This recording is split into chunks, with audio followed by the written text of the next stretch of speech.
Pressure কুকারের safety valve ফুটো হয়ে গেলে সিটি পড়বে না। দেখুন কী করে পাল্টে দেখাবো। একটা ছোট প্রেসার কুকারের এই সেফটি ভালভটা ফুটো হয়ে গেছে, এই সেফটি ভালভটা কী করে পাল্টানো হবে। এটা পাল্টানো খুবই সহজ, কোনো অসুবিধা নেই। এই 18-19-এর একটা রেঞ্জ লাগে, আর 18-19-এর একটা রিম রেঞ্জ লাগে। এই রিম রেঞ্জটা দিয়ে এখানে ধরতে হবে, এইখানে ধরে আর এইটা দিয়ে এইটাকে খুললেই খুলে যাবে। দেখুন আমি করছি, দেখুন আপনারা দেখতে থাকুন কীভাবে করছি। এই 18-19 এখানে ধরেছি আর এই রেঞ্জটা দিয়ে এটাকে খুলছি, ব্যাস হয়ে গেল, খুলে গেল। এইভাবে খুলতে হবে, খুলে আবার লাগাতে হবে। ঠিক আছে, দেখতে থাকুন আমি লাগাচ্ছি। একটু ভেতরটা খোলা হয়ে গেছে, দেখুন এই সেফটি ভালভটা খুলে ফেলেছি।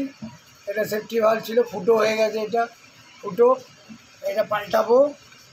এই জায়গাটা একটু পরিষ্কার করে দিতে হবে, তাহলে ভালো থাকবে। এই জায়গাটা আমরা একটু পরিষ্কার করে দিচ্ছি, দিলে তাহলে এখান থেকে হাওয়াটা লিক করবে না বা জলটা বেরোবে না। হ্যাঁ, দেখতে থাকুন আমি নতুন সেফটি ভালভ লাগাচ্ছি। দেখুন প্রেসার কুকারটা স্যামের আছে, তাই আমি একটা স্যামেরই এখানে সেফটি ভালভ পাল্টে দিচ্ছি। স্যামের সেফটি ভালভ লাগাচ্ছি। এই দেখুন নতুন সেফটি ভালভ খুলে নিয়েছি প্যাকেট থেকে, এবার এই নতুন সেফটি ভালভটা ওখানে লাগিয়ে দেবো।